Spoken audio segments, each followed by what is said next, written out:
বিসমিল্লাহির রহমানির রহিম। আজকে আমরা সমাধান করব হচ্ছে অনুশীলনী সমাধান 16.1 এর 1 নাম্বার। একটি সমকোণী ত্রিভুজের অতিভুজ 25 মিটার এর অপর বাহুদ্বয়ের একটি বাহু অপরটি 3/4 অংশ হলে বাহু দুটির দৈর্ঘ্য নির্ণয় করতে বলছে। তার মানে একটি সমকোণী ত্রিভুজ, যেহেতু সমকোণী ত্রিভুজের কথা বলছে, আমরা প্রথমে সমকোণী ত্রিভুজটা আঁকাই নিব। দেখো এ বি সি একটি সমকোণী ত্রিভুজ। এই সমকোণী ত্রিভুজের যেহেতু বলছিল যে অতিভুজ হচ্ছে 25 মিটার, তাহলে আমরা প্রথমে অতিভুজ 25 মিটার, যেহেতু আমাদের এবিসি ত্রিভুজের বি কোণটা হচ্ছে আমাদের কি সমকোণ, বি কোণটা সমকোণ। যে সমকোণ কাকে বলে আমরা জানি যে ত্রিভুজের একটি কোণ সমকোণ বা 90 ডিগ্রি, তাকে কি সমকোণী ত্রিভুজ বলে। তাহলে এ বি সি এই তিনটা একটা ত্রিভুজের বি কোণটা হচ্ছে সমকোণ। এই বি কোণের বিপরীত বাহু হচ্ছে আমাদের এসি। আর আমরা জানি সমকোণী ত্রিভুজের সমকোণ সমকোণের বিপরীত বাহুকে কি বলা হয়? অতিভুজ বলা হয়। যেহেতু আমাদের অতিভুজের মান দেওয়া আছে কত? 25। এখানে দেখো একটি সমকোণী ত্রিভুজের অতিভুজ হচ্ছে 25 মিটার। তো আমরা প্রথমে অতিভুজটা এসি সমান 25 মিটার নিয়ে নিলাম। এরপর বলছে এর অপর বাহুদ্বয়ের একটি বাহু। আমরা এই এবিসি ত্রিভুজের অপর বাহুর একটা একটা বাহুর দৈর্ঘ্য আমরা ধরে নিলাম যে, মনে করি অতিভুজ ভিন্ন এক বাহুর দৈর্ঘ্য x মিটার। তার মানে আমরা বিসি সমান ধরে নিলাম কত মিটার? x মিটার ধরে নিলাম। তাহলে অপর বাহুটা কি হবে? বলছে অপর বাহুদের একটি বাহু যদি x মিটার হয়, অপরটি হবে 3/4 অংশ। তার মানে আমরা বললাম যে অপর বাহুর দৈর্ঘ্য হবে x এর 3/4 অংশ। তাহলে 3 আর x গুণ করলে 3x/4 মিটার।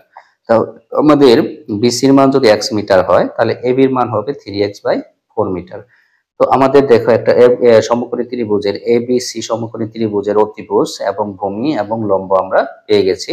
আমাদের বলছে যে এই বাহু দুইটার মান বের করতে বলছে, যে বাহু দুইটার দৈর্ঘ্য নির্ণয় করো। তার মানে আমাদের অতিভুজের যেহেতু মান দেওয়া আছে, তার মানে ভূমি এবং লম্বর মানটা বের করতে বলছে। তো আমাদের এই সমকোণী ত্রিভুজের তিনটা বাহুর মান যখন আমরা জানি, তখন দেখা যাচ্ছে সমকোণী ত্রিভুজের আমাদের বিখ্যাত পিথাগোরাসের উপপাদ্য অনুসারে আমরা বলতে পারি যে সমকোণী ত্রিভুজের অতিভুজের উপর বর্গ অপর দুই বাহুর বর্গের সমষ্টির সমান। তাহলে আমরা বলতে পারি লম্ব স্কয়ার প্লাস ভূমি স্কয়ার ইকুয়াল টু কি? অতিভুজ স্কয়ার। তো পিথাগোরাসের উপপাদ্য অনুসারে আমরা লিখতে পারি লম্ব স্কয়ার প্লাস ভূমি স্কয়ার ইকুয়াল টু হচ্ছে অতিভুজ স্কয়ার। তো এখানে লম্বর মানটা হচ্ছে কত? এই লম্ব হচ্ছে এবি, এবির মান হচ্ছে 3x/4 প্লাস প্লাস ভূমির মান হচ্ছে, ভূমি হচ্ছে আমাদের কত? x meter. এই ভূমির মানটা বসা দিলাম x মিটার x, তারপরে ও আছে কি হোল স্কয়ার, আমরা হোল স্কয়ার দিলাম ইকুয়াল ইকুয়াল অতিভুজের মান হচ্ছে কত? 25। আমরা এখানে 25 দিলাম, তারপরে স্কয়ার দিলাম। এখন এই 3x/4, এই 3x কে দেখো 3x/4 উপরে কি আছে? স্কয়ার আছে। 3x আছে কয়টা? দুইটা। তো 3x যদি দুইটা থাকে, দেখো 3x গুণন হচ্ছে 3x। তো 3x 3 গুণ করলে হবে 9 এবং x গুণ করলে হবে x স্কয়ার। তোমরা জানো গুণের সময় পাওয়ার গুলা যোগ হয়, তাহলে x এর পাওয়ার 1 আছে এবং x এর পাওয়ার 1 আছে, তাহলে 1 এবং 1 যোগ করলে কত হবে? 2। তাহলে 9x স্কয়ার। এই যে আমরা লিখি 3x স্কয়ার উপরে আমরা লিখতে পারি কত? 9x square. এবং 4 কে দুইবার গুণ করলে 4 4 কত হবে? 16 প্লাস প্লাস x কে দুইবার গুণ করলে হবে x স্কয়ার ইকুয়াল 25 কে যদি তুমি বর্গ করো তাহলে হবে কত? 625। আমরা x স্কয়ার নিচে 1 আছে এবং 16, এই 16 এবং 1 এর লসাগু করব। তাহলে 1 এবং 16 লসাগু হচ্ছে কত? 16। 16 দিয়ে 16 রে ভাগ করলে কত হবে? 1। 1 দিয়ে যদি 9x স্কয়ার গুণ করো তাহলে হবে কত? 9x স্কয়ার প্লাস প্লাস যেহেতু x স্কয়ার নিচে 1 আছে, 1 দিয়ে 16 রে ভাগ করলে হবে 16, 16 আর x স্কয়ার গুণ করলে হবে 16x স্কয়ার ইকুয়াল 625। তো এখানে দেখো 9x স্কয়ার এবং 16x স্কয়ার যদি যোগ করো তাহলে কত হবে? 25x স্কয়ার, নিচে থাকবে 16 ইকুয়াল হবে 625। এখন আর গুণন করব, আর গুণ করব। আমরা জানি আর গুণ হচ্ছে কত? এভাবে গুণ। মনে করো যে আছে a by B equal B by C আছে, তাহলে আমাদের a এর সাথে গুণ হবে কি? সি, এবং বি এর সাথে গুণ হবে বি। তাহলে আমরা এই আর গুণ সম্পর্কে আমরা আগে থেকেই জানি, তো এইভাবে আমরা গুণ করব।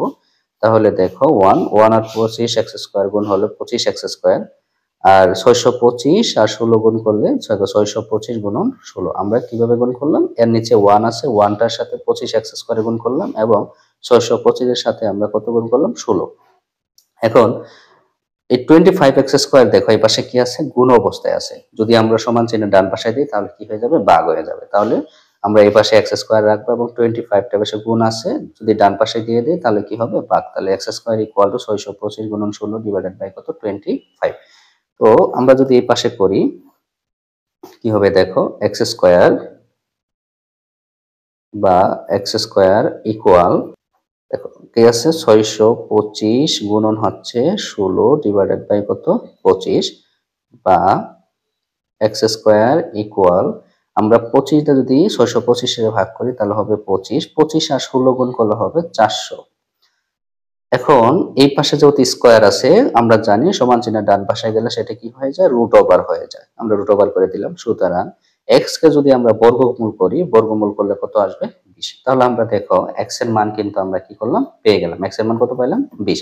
তাহলে আমি প্রথমে কি ধরছিলাম, যে এক বাহুর দৈর্ঘ্য ধরছিলাম কত, x মিটার। তাহলে আমরা কিন্তু এই ত্রিভুজের এক বাহুর দৈর্ঘ্য কত পাইছি, এক বাহুর দৈর্ঘ্য কিন্তু আমরা পেয়ে গেলাম কত, x equal to 20 meter, 20 meter পেয়ে গেছি। তাহলে অপর বাহুটা কিন্তু আমরা সহজেই, যদি আমরা এখানে x এর মানটা বসাই দিতে পারি, তাহলে কিন্তু অপর বাহুর মানটা পাবো। দেখো কিভাবে, যে আমরা যেহেতু এক বাহুর দৈর্ঘ্য পাইলাম কত, 20 মিটার, অপর বাহুর দৈর্ঘ্য হবে 3x/4 মিটার। তাহলে 3 গুণন x এর জায়গায় আমরা কত বসাবো, এই যে 20 পাইছি, 20 মিটার বসাই দিলাম, ডিভাইডেড বাই কত হবে, 4। তাহলে এখানে 3 এবং 20 যদি গুণ করো, 3 20 কত হবে, 60। এখন 60 নিচে হবে কত, 4, 60 কে 4 দিয়ে ভাগ করলে কত হবে, 15 মিটার।